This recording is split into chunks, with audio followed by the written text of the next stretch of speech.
ਵਾਹਿਗੁਰੂ ਜੀ ਦਾ ਖਾਲਸਾ, ਵਾਹਿਗੁਰੂ ਜੀ ਦੀ ਫਤਿਹ। ਸਾਰੀ ਸਾਧ ਸੰਗਤ ਜੀ ਨੂੰ ਸਤਿ ਸ਼੍ਰੀ ਅਕਾਲ। ਸਾਧ ਸੰਗਤ ਜੀ, ਅੱਜ ਦੀ ਜਿਹੜੀ ਵੀਡੀਓ ਆਪਾਂ ਬਣਾਉਣ ਜਾ ਰਹੇ ਹਾਂ ਉਸ ਦਾ ਮੋਟਿਵ ਆ ਹੈ ਕਿ ਆਪਾਂ ਨੂੰ ਪਤਾ ਹੋਣਾ ਚਾਹੀਦਾ ਹੈ ਕਿ ਆਪਣੇ ਕਰਮਾਂ ਦਾ ਹਿਸਾਬ ਆਪਾਂ ਕਿਵੇਂ ਭੋਗਦੇ ਹਾਂ ਜਾਂ ਕਿਵੇਂ ਕਰਮ ਆਪਣਾ ਹਿਸਾਬ ਲੈਣ ਵਾਸਤੇ ਸਾਡੇ ਕੋਲ ਖੁਦ ਆਉਂਦੇ ਨੇ। ਸਾਧ ਸੰਗਤ ਜੀ, ਵੀਡੀਓ ਨੂੰ ਸ਼ੁਰੂ ਕਰਨ ਤੋਂ ਪਹਿਲਾਂ ਕਿਰਪਾ ਤੁਸੀਂ ਮੇਰੇ ਇਸ ਚੈਨਲ ਨੂੰ ਸਬਸਕ੍ਰਾਈਬ ਕਰੋ ਅਤੇ ਬੈਲ ਨੋਟੀਫਿਕੇਸ਼ਨ ਨੂੰ ਵੀ ਔਨ ਕਰ ਲਓ ਤਾਂ ਕਿ ਕੋਈ ਵੀ ਨਵਾਂ ਵੀਡੀਓ ਅਪਲੋਡ ਹੋਏ ਤਾਂ ਤੁਹਾਨੂੰ ਦਾ ਨੋਟੀਫਿਕੇਸ਼ਨ ਆ ਜਾਏ। ਸਾਧ ਸੰਗਤ ਜੀ, ਚਲਿਏ ਅੱਜ ਦੀ ਆਪਾਂ ਜਿਹੜੀ ਸਾਖੀ ਹੈ ਉਹ ਸ਼ੁਰੂ ਕਰਦੇ ਹਾਂ। ਸਾਧ ਸੰਗਤ ਜੀ, ਕਿਹਾ ਜਾਂਦਾ ਹੈ ਕਿ ਇਸ ਦੁਨੀਆ 'ਚ ਸਭ ਨੂੰ ਆਪਣੇ ਕਰਮਾਂ ਦਾ ਫਲ ਭੋਗਣਾ ਹੀ ਪੈਂਦਾ ਹੈ। ਕਰਮ ਦੇ ਪੈਰ ਨਹੀਂ ਹੁੰਦੇ, ਲੇਕਿਨ ਫਿਰ ਵੀ ਉਹ ਕਰੋੜਾਂ ਦੀ ਭੀੜ 'ਚ ਆਪਾਂ ਨੂੰ ਲੱਭ ਹੀ ਲੈਂਦਾ ਹੈ। ਇਸ ਦੁਨੀਆ 'ਚ ਜੋ ਵੀ ਲੋਕ ਆਏ ਨੇ ਉਹ ਕਰਮਾਂ ਦੀ ਵਜ੍ਹਾ ਨਾਲ ਹੀ ਆਏ ਨੇ। ਕੋਈ ਆਪਣਾ ਕਰਮ ਭੋਗਣ ਲਈ ਬੇਟਾ ਬਣਦਾ ਹੈ, ਕੋਈ ਕਰਮ ਭੋਗਣ ਲਈ ਬੇਟੀ ਬਣਦਾ ਹੈ, ਕੋਈ ਬਹੂ ਬਣ ਕੇ ਆਉਂਦਾ ਹੈ ਜਾਂ ਕੋਈ ਮਾਂ ਜਾਂ ਬਾਪ ਬਣ ਕੇ ਆਉਂਦਾ ਹੈ। ਕਹਿਣ ਦਾ ਮਤਲਬ ਇਹ ਹੈ ਕਿ ਇਹ ਦੁਨੀਆ ਸਿਰਫ ਕਰਮਾਂ ਦੀ ਵਜ੍ਹਾ ਨਾਲ ਹੀ ਚੱਲ ਰਹੀ ਹੈ। ਜਿਸ ਦਿਨ ਇਹ ਕਰਮਾਂ ਦਾ ਲੇਖਾ ਚੋਖਾ ਖਤਮ ਹੋ ਗਿਆ, ਉਸ ਦਿਨ ਇਹ ਦੁਨੀਆ ਵੀ ਖਤਮ ਹੋ ਜਾਏਗੀ। ਲੇਕਿਨ ਵਾਹਿਗੁਰੂ ਜੀ ਦੇ ਕਰਮਾਂ ਦਾ ਲੇਖਾ ਚੋਖਾ ਇੰਨਾ ਵਿਕਟ ਹੈ ਕਿ ਇਸ ਨੂੰ ਕੋਈ ਆਸਾਨੀ ਨਾਲ ਨਹੀਂ ਸਮਝ ਸਕਦਾ। ਅੱਜ ਦੀ ਇਸ ਸਾਖੀ ਜੋ ਕਿ ਮੈਂ ਤੁਹਾਨੂੰ ਦੱਸਣ ਦੀ ਕੋਸ਼ਿਸ਼ ਕਰ ਰਹੀ ਹਾਂ ਉਹ ਹੈ ਕਿ ਕਰਮ ਕਿਵੇਂ ਕੰਮ ਕਰਦਾ ਹੈ। ਇਹ ਬਿਲਕੁਲ ਸੱਚੀ ਘਟਨਾ ਹੈ। ਸਾਧ ਸੰਗਤ ਜੀ, ਇਸ ਨੂੰ ਬੜੇ ਹੀ ਧਿਆਨ ਨਾਲ ਤੇ ਆਖਿਰ ਤੱਕ ਜ਼ਰੂਰ ਸੁਣਨਾ। ਉਹ ਇੱਕ ਫੌਜੀ ਸੀ। ਉਸਦਾ ਇਸ ਦੁਨੀਆ ਵਿੱਚ ਕੋਈ ਨਹੀਂ ਸੀ ਤੇ ਉਹ ਆਪਦੇ ਆਪ ਨੂੰ ਅਨਾਥ ਹੀ ਸਮਝਦਾ ਸੀ। ਇਸ ਲਈ ਉਹਨੇ ਆਪਣਾ ਵਿਆਹ ਵੀ ਨਹੀਂ ਕਰਵਾਇਆ। ਉਸ ਨੇ ਆਪਣੀ ਸਾਰੀ ਕਮਾਈ ਫੌਜ ਵਿੱਚ ਹੀ ਦਿੱਤੀ। ਉਹ ਆਪਣੀ ਕਮਾਈ ਨੂੰ ਹਮੇਸ਼ਾ ਫੌਜ ਵਿੱਚ ਹੀ ਜਮ੍ਹਾਂ ਕਰਦਾ ਰਹਿੰਦਾ ਸੀ ਤੇ ਫੌਜ 'ਚ ਇੱਕ ਮਾਲ ਸਪਲਾਈ ਕਰਨ ਵਾਲਾ ਠੇਕੇਦਾਰ ਸੀ ਤੇ ਜੋ ਮਾਲ ਸਪਲਾਈ ਕਰਨ ਵਾਲਾ ਠੇਕੇਦਾਰ ਸੀ ਉਸ ਦੀ ਦੋਸਤੀ ਫੌਜੀ ਨਾਲ ਹੋ ਗਈ। ਧੀਰੇ ਧੀਰੇ ਜਾਣ ਪਹਿਚਾਣ ਹੋਈ, ਦੋਸਤੀ ਹੋਈ ਤੇ ਦੋਸਤੀ ਬਹੁਤ ਗਹਿਰੀ ਹੋ ਗਈ। ਠੇਕੇਦਾਰ ਨੇ ਉਸ ਨੂੰ ਸਮਝਾਇਆ ਕਿ ਤੁਸੀਂ ਜੋ ਪੈਸਾ ਕਮਾਉਂਦੇ ਹੋ ਉਹ ਤੁਸੀਂ ਫੌਜ 'ਚ ਹੀ ਕਿਉਂ ਦਿੰਦੇ ਹੋ। ਇਸ ਤੋਂ ਚੰਗਾ ਉਹ ਪੈਸਾ ਤੁਸੀਂ ਮੈਨੂੰ ਦਿਓ ਜਿਹੜਾ ਕਿ ਮੈਂ ਆਪਦੇ ਕੰਮ ਧੰਦੇ ਵਿੱਚ ਲਗਾ ਕੇ ਉਸ ਪੈਸੇ ਨੂੰ ਹੋਰ ਵਧਾ ਸਕਦਾ ਹਾਂ। ਇਸ ਤਰ੍ਹਾਂ ਤੁਹਾਡਾ ਪੈਸਾ ਵੱਧ ਜਾਏਗਾ।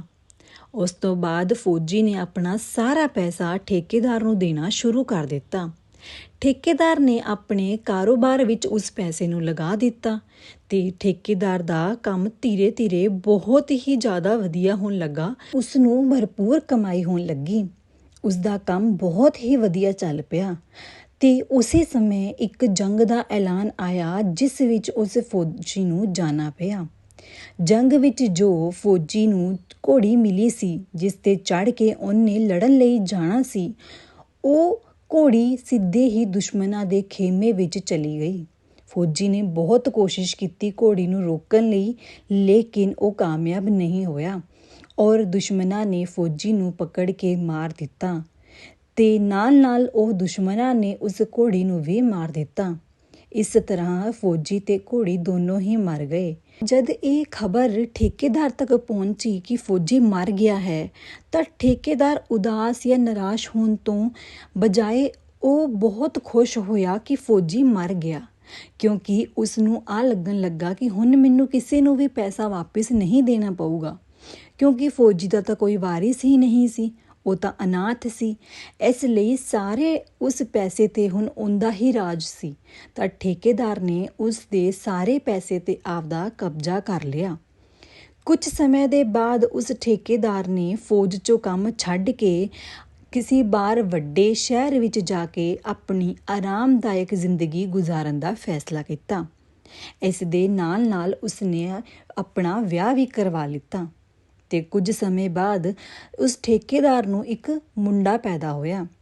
ਠੇਕੇਦਾਰ ਆਪਣੀ ਪਤਨੀ ਤੇ ਆਪਣੇ ਬੱਚੇ ਦੇ ਨਾਲ ਬਹੁਤ ਹੀ ਸੋਹਣੀ ਜ਼ਿੰਦਗੀ ਗੁਜ਼ਾਰ ਰਿਹਾ ਸੀ।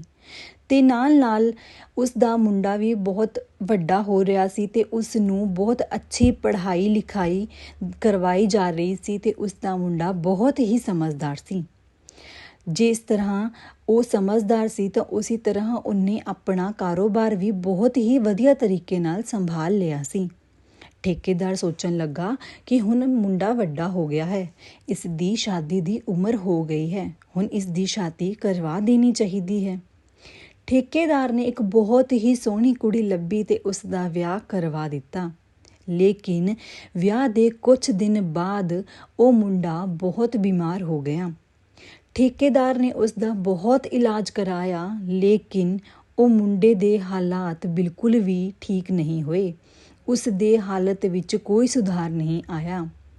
ਠੇਕੇਦਾਰ ਆਪਣੇ ਮੁੰਡੇ ਦੇ ਇਲਾਜ ਵਿੱਚ ਉਸਨੇ ਪਾਣੀ ਤਰ੍ਹਾਂ ਪੈਸਾ ਬਹਾਇਆ, ਲੇਕਿਨ ਫਿਰ ਵੀ ਕੋਈ ਫਰਕ ਉਸ ਨੂੰ ਨਹੀਂ ਪਿਆ।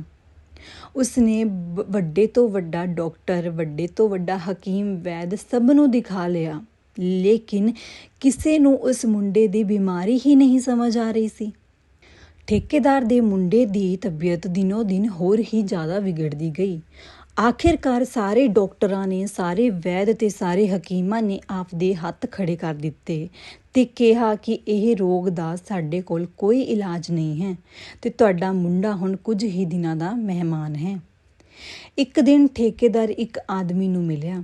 ਉਸਨੇ ਠੇਕੇਦਾਰ ਨੂੰ ਪੁੱਛਿਆ ਕਿ ਕੀ ਹੋਇਆ ਭਾਈ, ਬੜਾ ਦੁਖੀ ਲੱਗ ਰਿਹਾ ਹੈ। ਠੇਕੇਦਾਰ ਨੇ ਆਪਣੀ ਸਾਰੀ ਪਰੇਸ਼ਾਨੀ ਦੱਸੀ ਤੇ ਉਹਨੇ ਦੱਸਿਆ ਕਿ ਮੈਂ ਆਪ ਦੇ ਵੱਲੋਂ ਬਹੁਤ ਕੋਸ਼ਿਸ਼ ਕੀਤੀ ਹੈ, ਲੇਕਿਨ ਉਸ ਦੇ ਮੁੰਡੇ ਦੀ ਹਾਲਤ ਵਿੱਚ ਕੋਈ ਫਰਕ ਨਹੀਂ ਪੈ ਰਿਹਾ। ਫਿਰ ਉਸ ਆਦਮੀ ਨੇ ਠੇਕੇਦਾਰ ਨੂੰ ਕਿਹਾ ਕਿ ਤੂੰ ਪਰੇਸ਼ਾਨ ਕਾਹਤੋਂ ਹੁੰਨਾ ਹੈ, ਇੰਨਾ ਜ਼ਿਆਦਾ ਦੁਖੀ ਨਾ ਹੋ।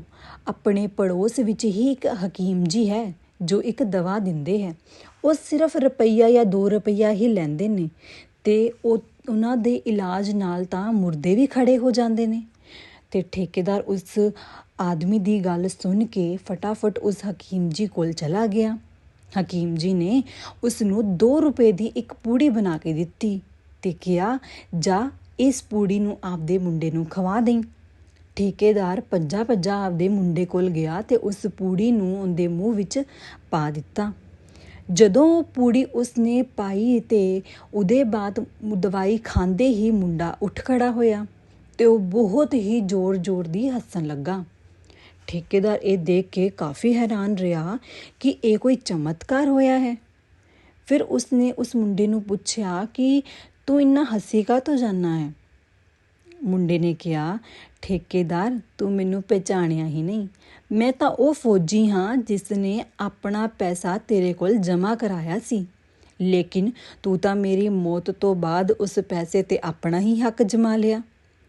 ਤੂੰ ਇੰਨੇ ਦਿਨਾਂ ਤੋਂ ਜੋ ਮੇਰਾ ਇਲਾਜ ਕਰਾ ਰਿਹਾ ਹੈ ਔਰ ਮੇਰੇ ਤੇ ਜੋ ਪੈਸਾ ਖਰਚ ਕਰ ਰਿਹਾ ਹੈ, ਉਹ ਸਾਰਾ ਮੇਰਾ ਹੀ ਪੈਸਾ ਸੀ ਜੋ ਕਿ ਮੇਰੇ ਹੀ ਇਲਾਜ ਤੇ ਲੱਗਾ, ਲੇਕਿਨ ਉਸ ਹਿਸਾਬ ਦੇ ਵਿੱਚ ਜੋ ਪੈਸਾ ਤੂੰ ਮੈਨੂੰ ਦੇਣਾ ਸੀ, ਆਖਿਰ 'ਚ 2 ਰੁਪਏ ਬਚਦੇ ਸੀ ਜੋ ਤੂੰ ਅੱਜ ਹਕੀਮ ਜੀ ਨੂੰ ਦੇ ਕੇ ਮੇਰੇ ਲਈ ਦਵਾ ਲੈ ਕੇ ਆਇਆ।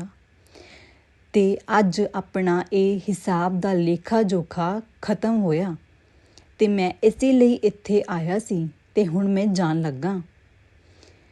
ਸੰਗਤ ਜੀ, ਇਹ ਸੀ ਇੱਕ ਫੌਜੀ ਦੀ ਇੱਕ ਸੱਚੀ ਕਹਾਣੀ, ਜਿਸ ਲਈ ਇਸ ਵਿੱਚ ਕਿਹਾ ਗਿਆ ਕਿ ਕਿਸੇ ਦੀ ਕਿਰਤ ਕਮਾਈ ਤੇ ਆਪਣਾ ਹੱਕ ਨਹੀਂ ਰੱਖਣਾ ਚਾਹੀਦਾ ਜਾਂ ਆਪਾਂ ਨੂੰ ਕਿਸੇ ਦਾ ਹੱਕ ਨਹੀਂ ਖਾਣਾ ਚਾਹੀਦਾ, ਕਿਉਂਕਿ ਇਹ ਜੋ ਦਸਤੂਰ ਬਣਿਆ ਹੈ, ਇਹ ਆਪਣੇ ਕਰਮਾਂ ਦਾ ਜੋ ਹਿਸਾਬ ਹੈ ਉਹ ਆਪਾਂ ਨੂੰ ਇੱਥੇ ਹੀ ਦੇਣਾ ਪੈਂਦਾ ਹੈ।